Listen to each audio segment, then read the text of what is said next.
श्री जगन्नाथ दास बाबा जी महाराज, उनका प्रणाम मंत्र है। गौराविर्भाव भूमेस्तम निर्देष्टा सज्जन प्रिय वैष्णव सार्वभौम श्री जगन्नाथाय ते नमः। गौर आविर्भाव भूमि तम निर्देष्टा। जब श्रील भक्ति विनोद ठाकुर गोद्रुम में रहते थे तो एक दिन उन्होंने देखा कि नवदीप मायापुर की तरफ दिव्य प्रकाश और कुछ संकीर्तन की उनको ध्वनि सुनाई दी। छत के ऊपर 8 बजे सो जाते थे, 12 बजे उठ करके हरि नाम करते थे। तो इस प्रकार से उन्होंने जब देखा तो अगले दिन सवेरे वहां पर गए और वहां पर जाकर के आसपास लोगों से पूछा तो देखा वहां पर तो शमशान है, लेकिन वो शमशान में तुलसी के पौधे उगाते। ये बड़ी आश्चर्यजनक बात है। तो ठाकुर भक्ति विनोद को लगा कि यही श्री चैतन्य महाप्रभु का जन्म स्थान होगा, कि मुसलमानों ने बताया कि हम ये तुलसी के पौधों को उखाड़ करके फेंक देते, फिर से तुलसी के पौधे तब भी उगाते।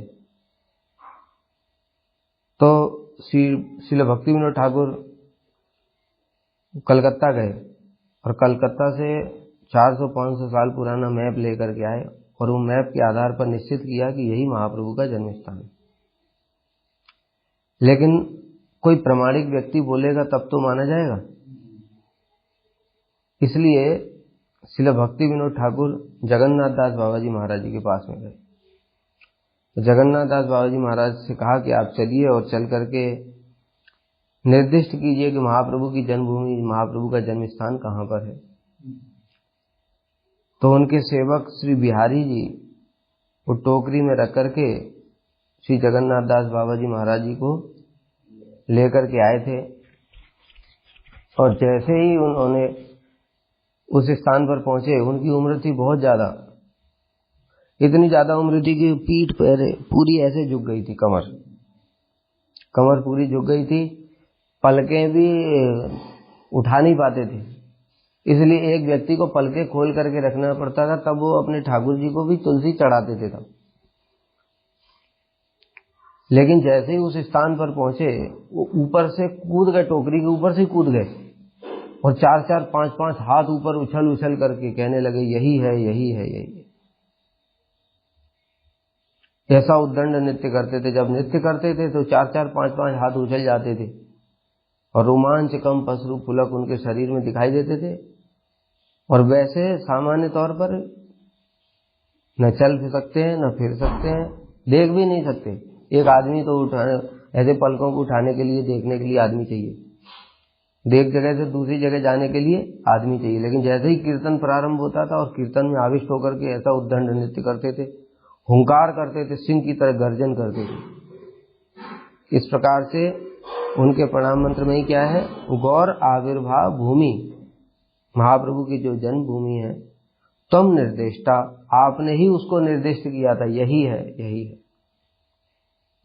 सज्जन प्रिय, सज्जन माने वैष्णव, समस्त वैष्णवों के आप प्रिय हैं, क्योंकि वैष्णव सार्वभौम थे। वैष्णवों में शिरोमणि थे। गौड़ मंडल, ब्रजमंडल और क्षेत्र मंडल, तीनों में जितने भी सब वैष्णवगण थे उन सब में श्रेष्ठ थे श्री जगन्नाथ दास बाबा जी महाराज। इसलिए समस्त वैष्णवों के ही अत्यंत प्रिय। जगन्नाथाय ते नमः। ऐसे श्री जगन्नाथ दास बाबा जी महाराज जी को हम प्रणाम करते हैं। हमारी गुरु परंपरा में भी जब हम लोग कीर्तन सुबेरे गाते हैं कृष्ण हरिते चतुर्मुख, उसमें आता है ना, विश्वनाथ भक्त साथ बलदेव जगन्नाथ तार प्रिय भक्ति विनोद। ये कौन सी परंपरा है? परंपरा 2 होती है। एक होती है भागवत परंपरा, एक होती है पंचरात्रिक परंपरा। पंचरात्रिक परंपरा मतलब दीक्षा, जिससे दीक्षा लिया ऐसे करके, और भागवत परंपरा मतलब शिक्षा। तो हम लोग भागवत परंपरा को अधिक प्रधान मानते हैं। पांचरात्रिक परंपरा को भी मानते हैं, यानी जिससे दीक्षा लिया है, दीक्षा गुरु का अपना महत्व है, लेकिन उससे भी ज्यादा शिक्षा गुरु का महत्व। क्यों? क्योंकि अगर आपने जाकर के भूमि में बीज बो दिया, ठीक है, अब वो बीज के लिए कोई रक्षा किया नहीं, उसमें पानी दिया नहीं, उसमें धूप दिया नहीं, तो क्या होगा? वो बीज नष्ट हो जाएगा। तो बीज बोने से कुछ लाभ रहेगा? नहीं रहेगा। तो मुख्य बात क्या है, वो बीज को पेड़ बनाने में कितना साल लग जाता है, कितने सालों तक व्यक्ति को चेष्टा करनी पड़ती, रोज उसको खाद पानी और धूप सब देना पड़ेगा, फिर जंगली पशुओं से उसकी रक्षा करनी पड़ेगी हैं, उतना और खरपतवार उसके चारों ओर जो पेड़ पौधे उगाते हैं जो कि पूरा पानी पी जाते हैं उनको भी उखाड़ के फेंकना पड़ेगा। ये सब कौन करता ही है, शिक्षा गुरु करता है। इसलिए भागवत परंपरा हमारे लिए महत्वपूर्ण। तो इसलिए हमारी जो ये परंपरा हम लोग आते हैं, इसमें श्री विश्वनाथ चक्रवर्ती ठाकुर, उसके बाद में श्री बलदेव विद्याभूषण प्रभु, उसके बाद में श्री जगन्नाथ दास बाबा जी महाराज और उनके जो परंपरा में उनके जो शिष्य हैं श्री भक्ति विनोद ठाकुर, शिक्षा शिष्य।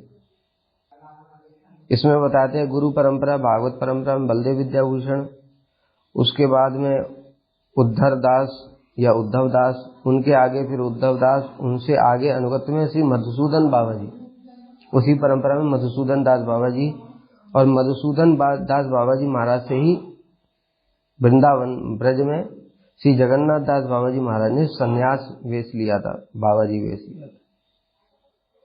वर्धमान जिले के पुरणिया वासी श्री रास बिहारी गोस्वामी जी जगन्नाथ बाबा जी के दीक्षित शिष्य थे, और इन्होंने क्या कहते, वो जगन्नाथ दास बाबा जी महाराज ने आचार्य लीला भी प्रकाशित की, इन्होंने शिष्य भी बनाए।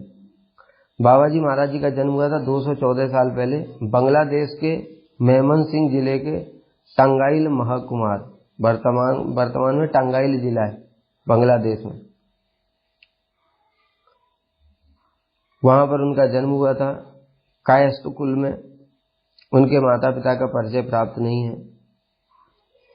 जब वे बाबा जी महाराज यहाँ पर ब्रज में रहते थे, विशेष रूप से कहाँ पर उनका स्थान है, सूर्य कुंड में, सूर्य कुंड में है ना, वहां पर मुकुट शिला भी है जो कहते राधा जी का मुकुट है।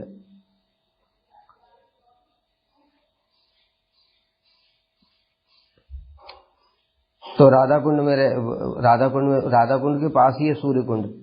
तो राधा जी वहां पर प्रतिदिन सूर्य की पूजा करने के लिए आती थी। क्यों सूर्य की पूजा करने के लिए आती थी? सूर्य की पूजा करने के बहाने कृष्ण से मिलन होता था, इसलिए वहां पर आती थी। और वहीं पर रह करके श्री जगन्नाथ दास बाबा जी महाराज अष्टकालीन लीलाओं का चिंतन करते थे। एक बार एक भागवत पाठक आया वहां ब्रज में, कटवा से प्रसिद्ध भागवत पाठक आया ब्रज में आकर के, और जीविका निर्वाह के लिए पैसा कमा रहा था भागवत करके, प्रतिष्ठा के लिए, पैसे के लिए भागवत कर रहा था। हम लोग बार बार सुनते हैं, अवैष्णव मुखोदगीर्णम पूतम हरिकथामृतम श्रवणम नैव कर्तव्यम सजपो शिष्टम यथावत। अवैष्णव के मुख से हरिकथा नहीं सुनना चाहिए, क्योंकि वो विष का काम करती है। ऐसा व्यक्ति जो भागवत से पैसा कमाना चाहता है अथवा प्रतिष्ठा कमाना चाहता है, उसकी भागवत सुन करके हमारे अंदर भी प्रतिष्ठा की कामना आ जाए। यही विष है। विष मतलब विषय, वही जहर। तो जब वह ब्रज में भागवत कर रहा था, तो उसने देखा कि जैसे जगन्नाथ दास बाबा जी हैं और भी बहुत सारे लोग हैं, वैष्णव लोग, शुद्ध भक्त भी रहते थे उस समय, तो उन लोगों को उसमें कोई रुचि नहीं है, कोई सुनने नहीं आता है। तो इसलिए वो जगन्नाथ दास बाबा जी महाराज से पूछने के लिए आया कि आप लोग यहाँ भागवत सुनने के लिए क्यों नहीं आते। तब उन्होंने कृपा करके जगन्नाथ दास बाबा जी महाराज ने उसको बताया कि जो पैसे के लिए जो भागवत करता है तो उससे भागवत का सार ही नष्ट हो जाता है, इसलिए तुम ये सब छोड़ो और भगवान का भजन करो। तो जगन्नाथ दास बाबा जी महाराज जी की कृपा से वो इतना बड़ा वैष्णव बन गया कि कुत्ते गधे चांडाल तक को साष्टांग प्रणाम करके, तो वैष्णव, परम वैष्णव बन गया वो, उनकी कृपा से।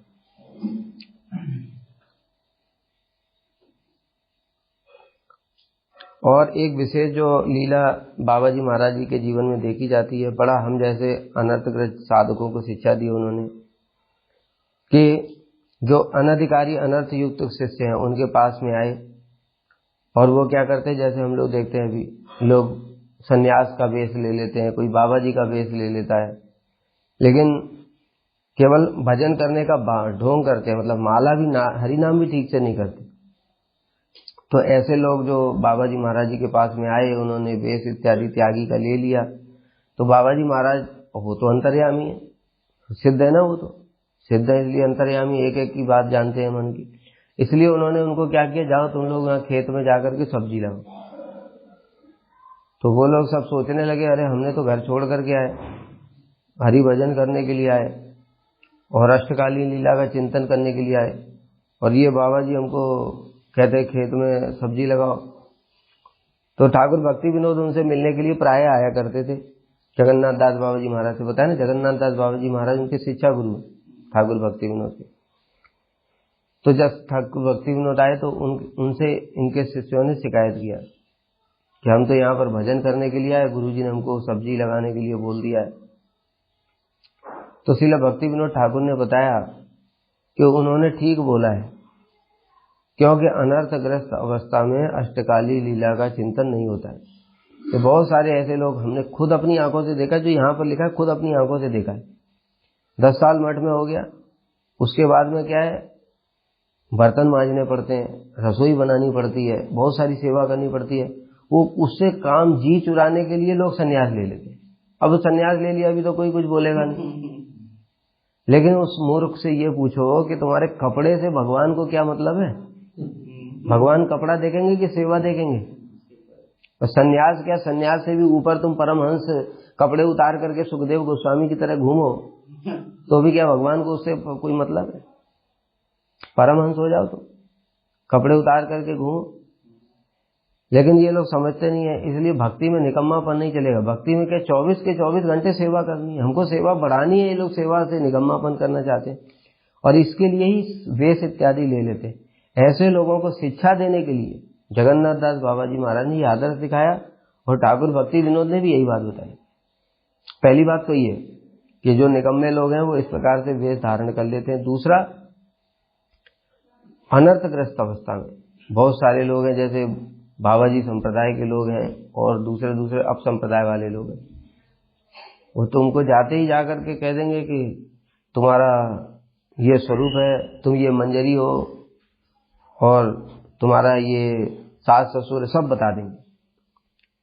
ठीक है, तो इसको कहते हैं सिद्ध प्रणाली। तो जाते ही सिद्ध प्रणाली दे दिया तुमको। अब क्या है कि तुम बस वही चिंतन करते रहो, मैं ये मंजरी हूँ। बहुत सारे लोग लिपस्टिक लगा लेते हैं, चूड़ियां पहन लेते हैं, नाटकबाजी करते हैं, साड़ी भी पहन लेते हैं बहुत से।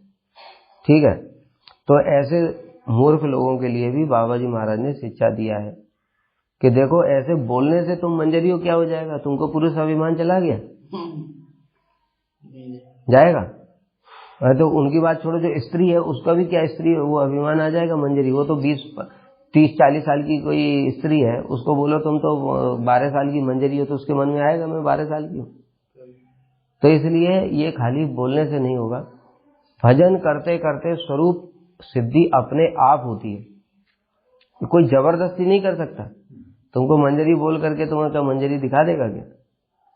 नहीं दिखा सकता। इसलिए क्या करना पड़ता है, प्रोसेस बताया श्री रूप गोस्वामी ने। श्रद्धा, साधु संग, भजन क्रिया, अनर्थ निवृत्ति, निष्ठा, रुचि, आसक्ति, भाव, ये प्रोसेस है। अभी हम साधन भजन कर रहे हैं, साधन भजन करते करते हमारे अनर्थ और अपराध दूर होंगे।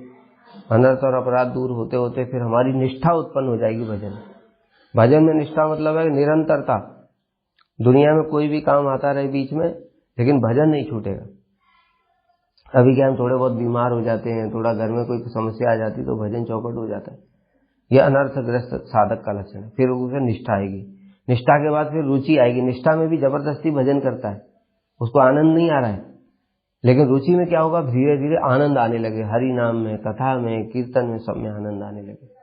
उसके बाद आसक्ति की अवस्था तो ऐसी है जिसको कि वो साधक कथा कीर्तन आरती इत्यादि जो हरि नाम के बिना रह ही नहीं सकता, प्राण ही नहीं धारण कर सकता। उसके बाद में भाव प्रकाशित होता है। जब भाव प्रकाशित होता है तो स्वतः ही अपने सिद्ध देव पता चल जाता है कि मैं कौन हूं, मेरा कृष्ण के साथ क्या संबंध है। तब ये जड़ अभिमान तब दूर होता है। तब तक खाली ऐसे मन से सोचने से कि मैं स्त्री हूं तो क्या स्त्री मन में आ जाएगा, पुरुष अभिमान कहां जाएगा? तो इसलिए फिर क्या होगा, ये ढोंग और कपट हो जाएगा। इसलिए श्री जगन्नाथ दास बाबा जी महाराज जी ने शिक्षा दिया है अपने शिष्यों के माध्यम से कि हमको साधन भजन करना है तो प्रोसेस से करना पड़ेगा। और पहले वैष्णवों की सेवा करो, हरि नाम करो। उससे क्या होगा, वैष्णव ये बैंगन के ये खेत में सब्जी लगेगी, वो सब्जी ठाकुर जी को भोग लगेगा, ठाकुर जी को भोग लगने के बाद वैष्णव लोग पाएंगे। तो हमने जो मेहनत किया वो सुकृति बनी हमारी। वो सुकृति ऐसे बनते बनते धीरे धीरे अनर्थ दूर होंगे। जब अनर्थ दूर हो जाएंगे तब जाकर के हमारी निष्ठा आएगी, फिर रुचि आसक्ति भाव, तब जाकर के अधिकार प्राप्त होगा, जो कि हम लोग अष्टगाली लीला भगवान की चिंतन करने का अधिकार मिले।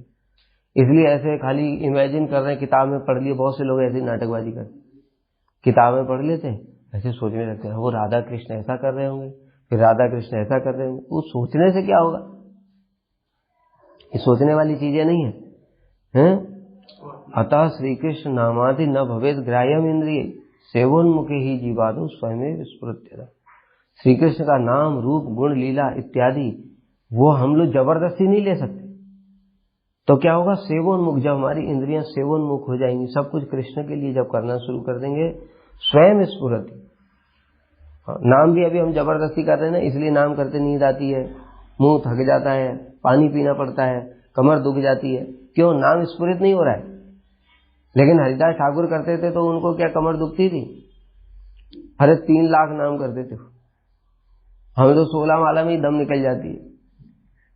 क्यों? क्योंकि हमारा नाम स्फुरित नहीं हो रहा है, इसलिए हमको जबरदस्ती करना पड़ रहा है। जब इंद्रियों से जबरदस्ती करते हैं तो इंद्रियां थक जाती हैं।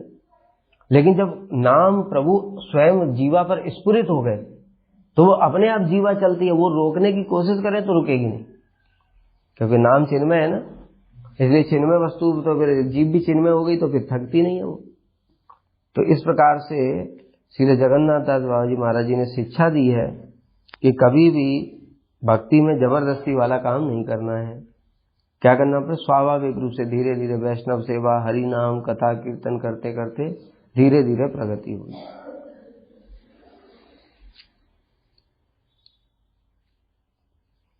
एक बार श्रील भक्ति विनोद ठाकुर के साथ में एकादशी तिथि की थी बाबा जी महाराज ने, और एकादशी को निर्जला रहते थे। इसमें बताया बड़ा सुंदर, 3 दिन तक निर्जला उपवास करते थे, रात को शयन नहीं करते थे, पूरी रात बैठ करके हरि नाम करते थे। तो उसमें एकादशी को निर्जला रहते थे और रात भर, ठाकुर भक्ति विनोद भी उनके साथ में थे, रात भर कृष्ण कथा। अभी बताया ना कि वो उनके तो इंद्रियां चिन्मय अपराकृत, इसलिए उनके सब स्फुरित होता है, इसलिए वो थकते नहीं है। हमने अगर सवेरे सारे दिन कुछ खाया नहीं और रात को हमको जगने को बोल दिया जाए तो मूर्छित होकर के गिर पड़ेंगे, है ना। राम नाम सत्य हो जाएगा एक बार में, बस एकादशी के साथ ही। और ऊपर से फिर रात भर कथा भी बोलनी पड़े तो क्या होगा, कुछ खाया नहीं फिर बोलने के मुंह से आवाज निकलेगी। अरे मुंह से आवाज क्या निकलेगी, कोई बोल रहा है तो हम सुन भी नहीं पाएंगे, इतना प्राण निकल जाएंगे। लेकिन बाबा जी महाराज देखो पूरी रात फिर कथा भी करते थे। और फिर उसी समय महाप्रभु की प्रचार करने के लिए जगन्नाथ दास बाबा जी महाराज ने ठाकुर भक्ति विनोद को उत्साह प्रदान किया था। यह बात सज्जन तोषणी पत्रिका में ठाकुर भक्ति विनोद ने लिखी है। और फिर गांव के सभी भक्त महासमारोह कीर्तन करते हुए घर से बाहर निकले और जगन्नाथ दास बाबा जी महाराज आगे चल रहे थे संकीर्तन करते हुए। और जो उस समय उनके भाव उदित हुए उसका वर्णन नहीं किया जाता। बताओ, एकादशी, कुछ खाया भी नहीं, नाम संकीर्तन करते हुए चल रहे हैं। और फिर नृत्य किया उन्होंने। कैसा नृत्य किया, प्रेमानंद में सिंह की तरह नृत्य करना शुरू कर दिया। सिंह की तरह बीच बीच में दहाड़ लगाते थे। और निताई की नाम एने छेरे, नाम एने छे नामे राटे, मतलब निताई ने क्या ये नाम प्रदान कर दिया, चमत्कार कर दिया। और वो नाम ले लेकर के सिंह की तरह कूदते हैं, निरंतर क्रंदन करते हैं, फिर भूमि पर लोटपोट होने लगते हैं। इस प्रकार से उनके शरीर में अष्ट सात्विक विकार जो देखे गए, ठाकुर भक्ति विनोद कहते हैं ऐसा कहीं भी देखा नहीं जा सकता, बड़ा दुर्लभ। वो तो मैंने बता ही दिया कि जो किस प्रकार से ग्यारीदास उनको लेकर के आए थे एक बार जब बिहारी दास उनको लेकर के आ रहे थे तो उसी समय जंगल के रास्ते से लेकर के आ रहे थे टोकरी में। अभी तो जगन्नाथ दास बाबा जी महाराज को जब उठाया तो देखा बड़े भारी हैं। तो बिहारी दास यद्यपि बड़े बलवान थे उनके सेवक, लेकिन उन्होंने सोचा भाई वहां से लेकर के आना है तो कैसे लेकर के जाएंगे इतना भारी। तो इसलिए मन में सोचने लगे, बस इतना सोचने से ही जगन्नाथ दास बाबा जी एकदम हल्के हो गए, पूरा हल्के हो गए, रुई की तरह हो गए। जैसे यह कथा आती है ना, ये कथा आती है जगन्नाथ जी, एक जगन्नाथ जी हैं जो जगदीश पंडित के सेवित विग्रह। जगदीश पंडित महाप्रभु के परिकर थे और एक बार जगन्नाथपुरी गए दर्शन करने के लिए। तो जगन्नाथ जी के दर्शन करके तो बड़े व्याकुल हो गए और जब जाने की इच्छा कर नहीं रही है उनकी, अभी सोच रहे कि जगन्नाथ जी के दर्शन नहीं होगा तो कैसे क्या करूं, जगन्नाथ जी को कैसे लेकर के जाता मैं। तो जगन्नाथ जी ने उनको स्वप्न दिया कि तुम मुझे ले चलो। तो उन्होंने कहा कि कैसे, राजा तो छोड़ेगा नहीं, राजा कैसे देगा। तो कहते जब नव कलेवर होगा ना तो तुम पुराने विग्रह को ले चलना। और उन्होंने कहा ठीक है ले चलना। अभी जगन्नाथ जी का इतना विशाल विग्रह कोई लेकर के कैसे जाएगा, इतने बड़े बड़े पंडे, 20-20 पंडे इतने बलिष्ठ, वो सब मिलकर के उठाते है ना, रुई के गद्दों पर रखते हैं तो रुई फट जाती है गद्दे, ऐसा बलिष्ठ है जगन्नाथ जी विशाल। तो ठाकुर जी ने बोला कि चिंता मत करो, मैं रुई की तरह हल्का हो जाऊंगा।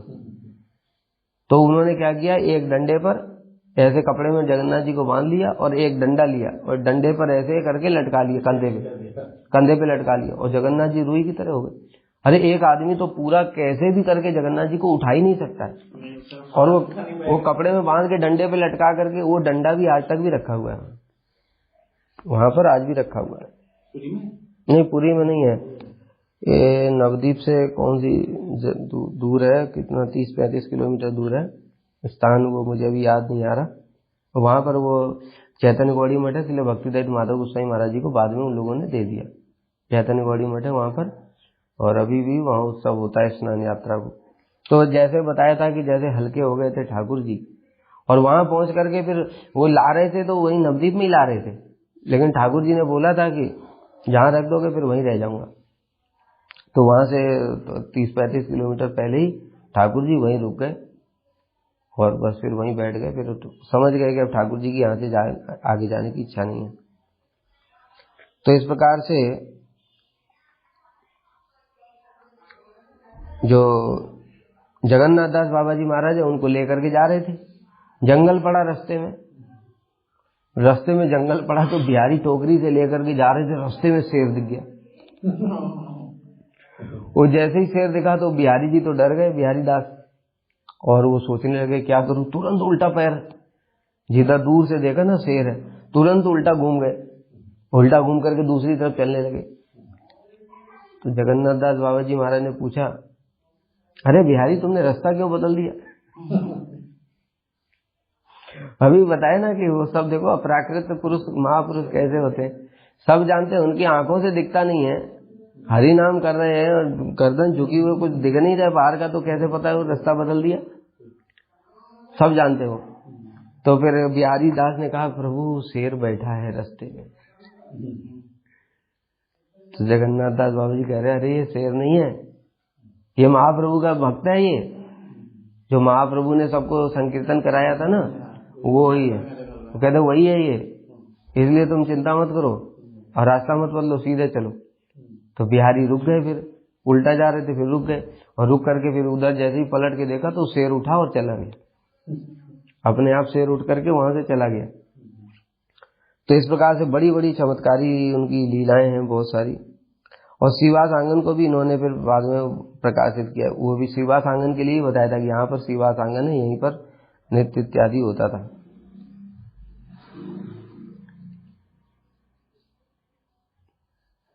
महाप्रभु के आविर्भाव लीला स्थली पर एक कदम का वृक्ष विराजमान था, जब वो प्रकाशित किया ना, वहां पर एक कदम का वृक्ष था।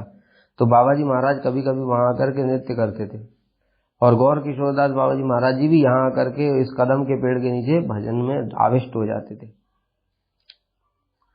फिर बाद में जगन्नाथ दास बाबा जी महाराज ने कुलिया नवद्वीप में ही एक बना दिया था।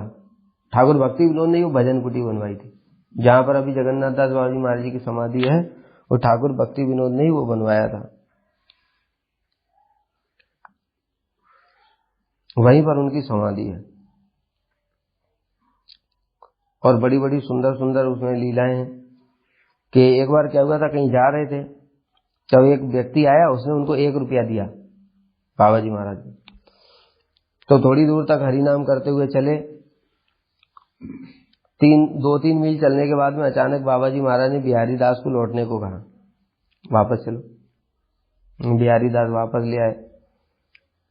तो जो व्यक्ति जिसने 1 रुपया दिया था उसको बुला करके कहा, भैया सुनो, ये लो तुम्हारा पैसा, तुम्हारे पास तो बहुत पैसा है, मैं तुम्हारा 1 रुपया भी सहन नहीं कर पा रहा हूं, तुम इतना रुपया कैसे सहन कर लेते हो।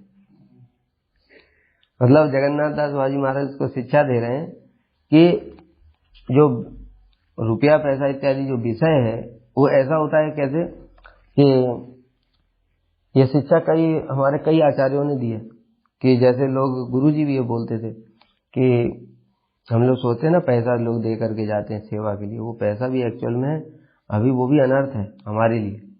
शुद्ध भक्तों के लिए अनर्थ नहीं होता है। कैसे अनर्थ है मैं बताता हूँ।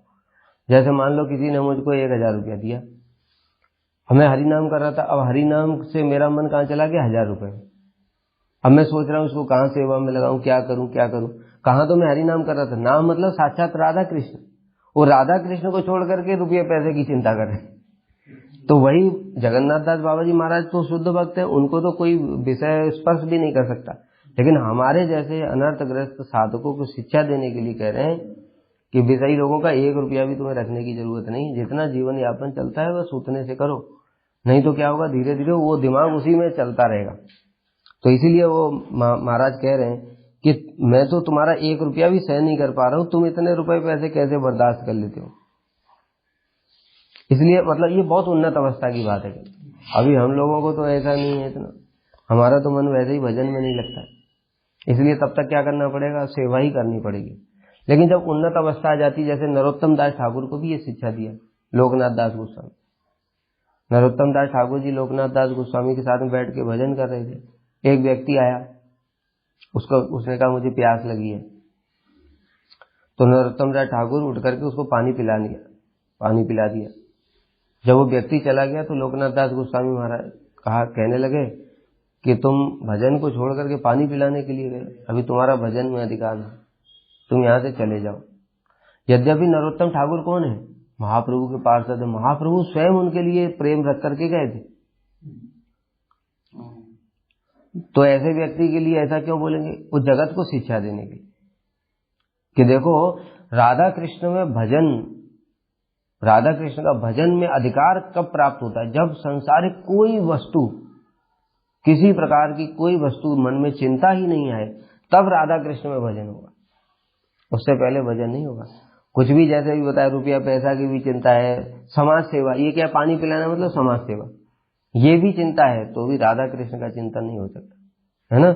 इसलिए श्रील रघुनाथ दास गोस्वामी ने मन शिक्षा बड़ा सुंदर बताया, न धर्मम न अधर्मम सुते गण निरुक्तम किल गुरु, भजे राधा कृष्ण प्रचुर प्रचर्यामि तनु। अगर राधा कृष्ण की परिचर्या करनी है ब्रज में, तो धर्म और अधर्म दोनों को भी छोड़ना पड़ेगा। सोचोगे मैं धर्म का पालन करूंगा और भगवान का ही भजन करूंगा, नहीं होगा।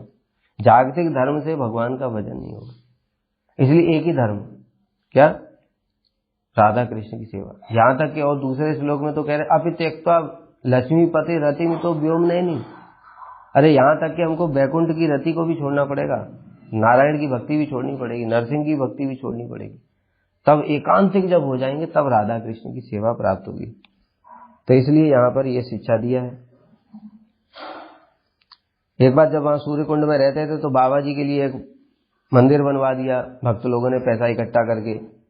तो बाबा बोले कि यहाँ ठाकुर जी की तो विग्रह नहीं है, ठाकुर जी का विग्रह लेकर के आओ।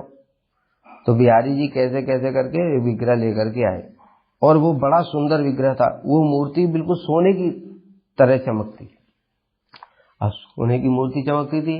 और जगन्नाथ दास बाबा जी महाराज अकेले था उस समय। बताए उस समय वहां राधा कुंड में, सूर्य कुंड, ये सब गोवर्धन में बड़े डाकू लुटेरे बहुत थे, ठाकुर भक्ति विनोद कलेक्टर थे ना, कलेक्टर, इसलिए उन्होंने वो सब हटवाया और ये सब धीरे धीरे परिक्रमा इत्यादि तब शुरू हुई है। ये सब ठाकुर भक्ति विनोद ने काम किया। तो लोगों डाकू आ गए, उन्होंने सोचा कि ये तो बाबा है, इसको क्या है, और अकेला है, ये तो मूर्ति चुरा लेते, सोने की मूर्ति। तो डाकू लोग मंदिर के अंदर घुस गए, सारा सामान बांध लिया और बांध करके जा रहे थे। जैसे ही जा रहे थे तो चौखट से सिर टकराया, धड़ाक से वहीं मूर्छित होकर के गिर पड़े। पूरी रात होश ही नहीं आया उनको। और उसके बाद में सवेरे जब होश आया तो कहता मूर्ति को छोड़ो भाई, ये मूर्ति तो बहुत खतरा है, और उसको बाकी सामान लेकर के भाग गए। तब बाबा जी ने कहा कि अरे यार बिहारी, इस मूर्ति को तुम वृंदावन में किसी को दे आओ भाई, ये तो झमेला है। तभी बताया ना कि देखो कैसा उनका अष्टकाली लीला का चिंतन करते हैं और विग्रह सेवा की उनको इतना कुछ जरूरत भी नहीं है।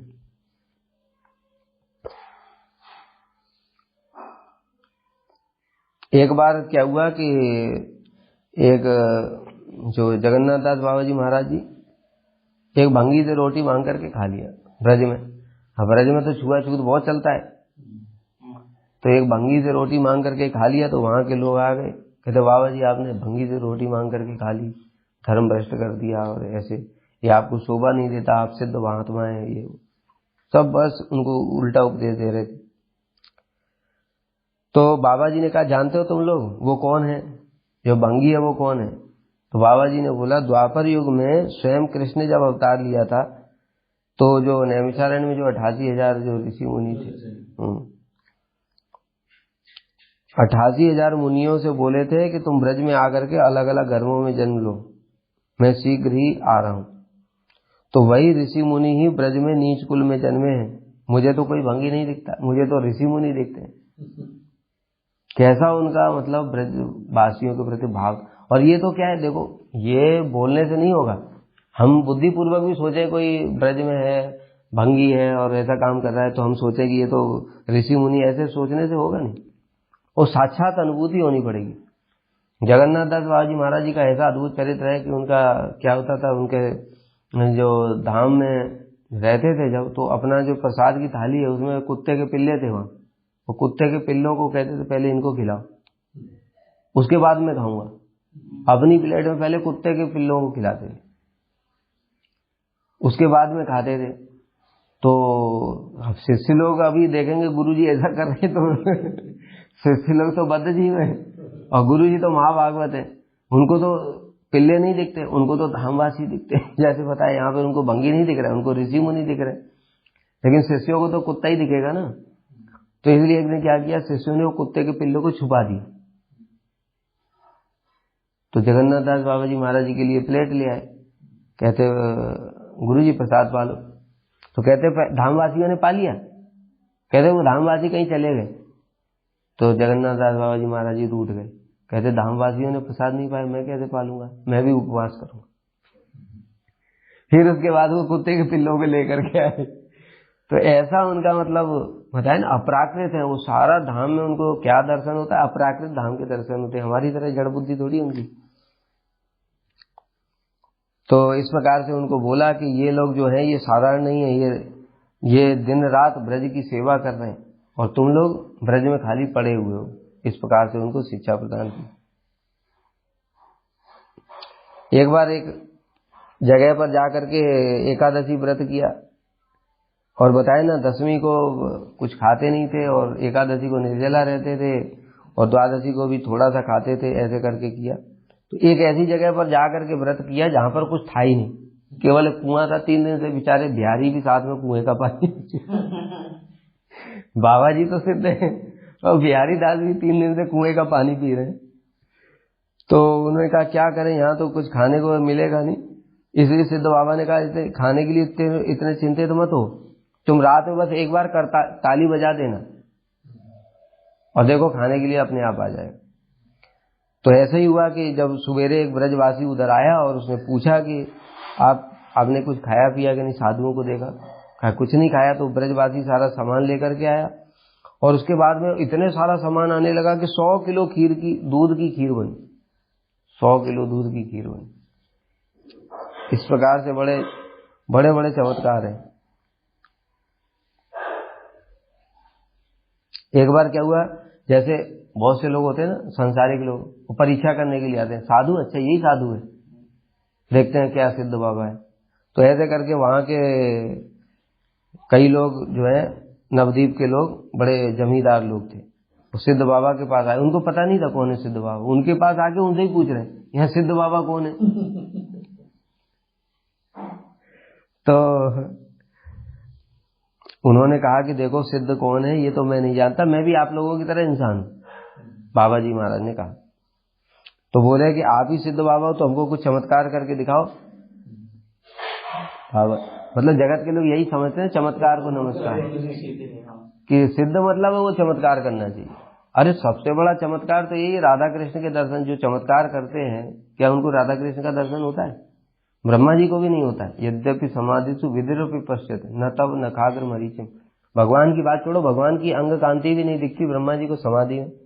ब्रह्मा जी तो इतने बड़े चमत्कार करके सृष्टि बना के बैठे, तो फिर बड़ा चमत्कार क्या हुआ? इसलिए भक्त लोग छोटे मोटे चमत्कार नहीं करते, लेकिन फिर भी कभी कभी कर भी देते हैं विश्वास दिलाने के लिए लोगों को। तो इसलिए उन्होंने बोला कि कुछ चमत्कार करके दिखाओ। तो बाबा जी ने कहा मैं कुछ चमत्कार नहीं जानता हूं, और उतनी देर में एक लाठी उठाई और लाठी उठा करके ऐसे जमीन में पीटने लगे, जमीन में मारने लगे। तो वो लोग डर गए, सोचे वो बाबा गुस्सा हो गया।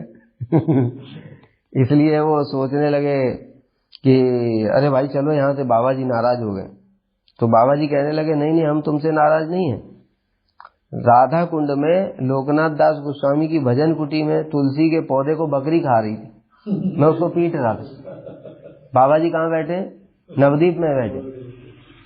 उन लोगों ने कहा चमत्कार करके दिखाओ, वहीं से डंडा उठाया और जमीन में मारने लगे। तो वो डर गए कि कहीं ऐसा ना हो कि हमको पीट दे।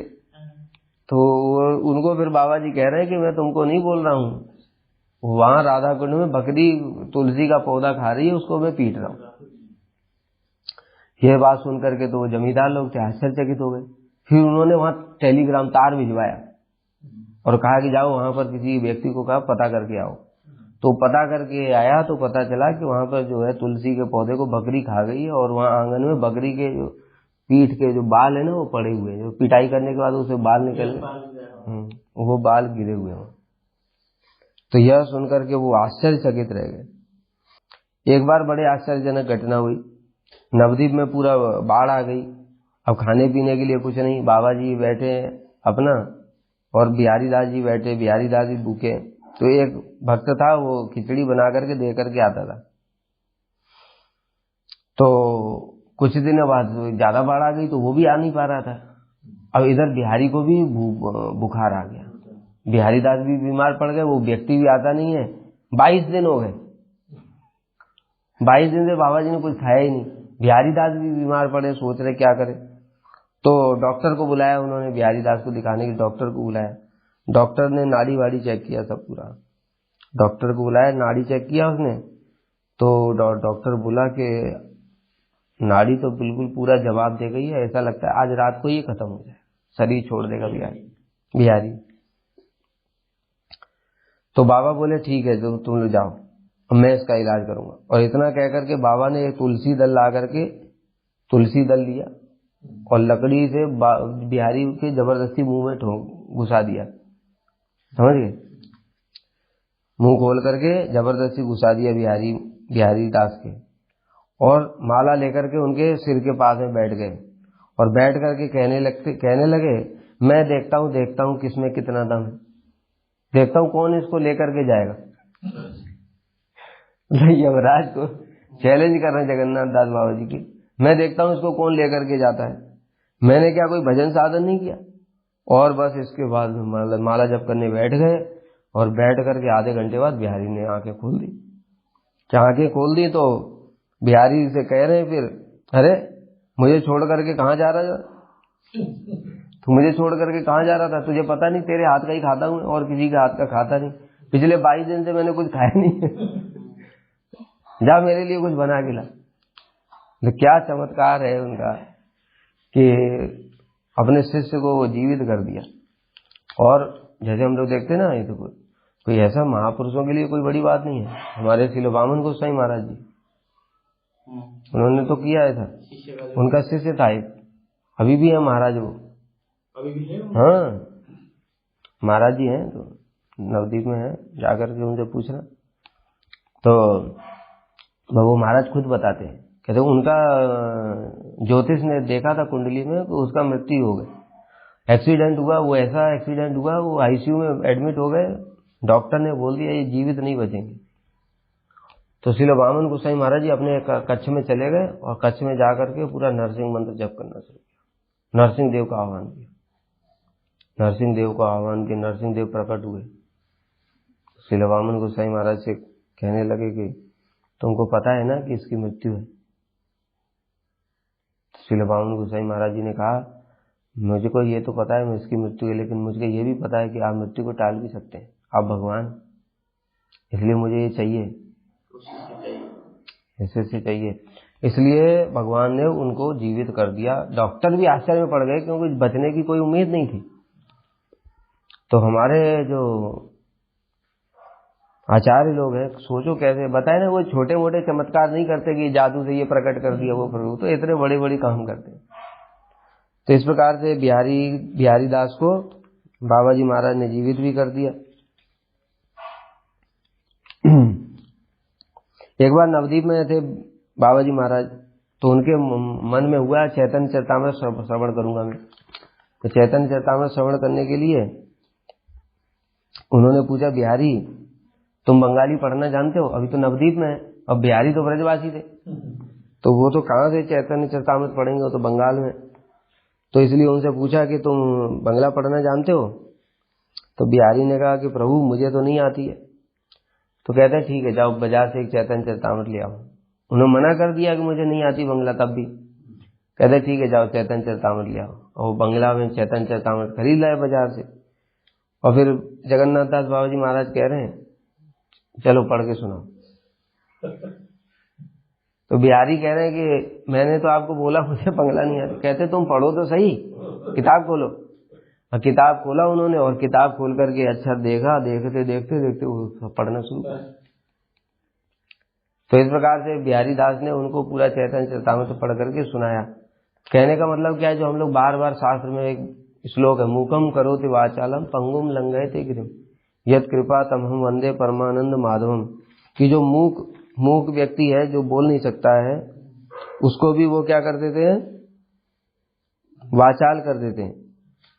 वाचाल मतलब बोलने वाला हो जाता है। पंगुम लंघयते गिरिम, जो पंगु व्यक्ति है, लंगड़ा, वो भी गिरी पर्वत को भी लांघ सकता है। यत् कृपा तमहम वंदे परमानंद माधवम, ऐसे जो गुरु हैं, अथवा भगवान दोनों के लिए, भगवान भी यही कर सकते हैं, गुरु भी यही कर सकते हैं। ऐसे बहुत सारे उदाहरण हैं। तो इस प्रकार से श्रील जगन्नाथ दास बाबा जी महाराज जी का जीवन चरित्र है। इसके बाद में जो श्रील प्रभुपाद को उन्होंने आदेश दिया था, उनका एक और अवदान है।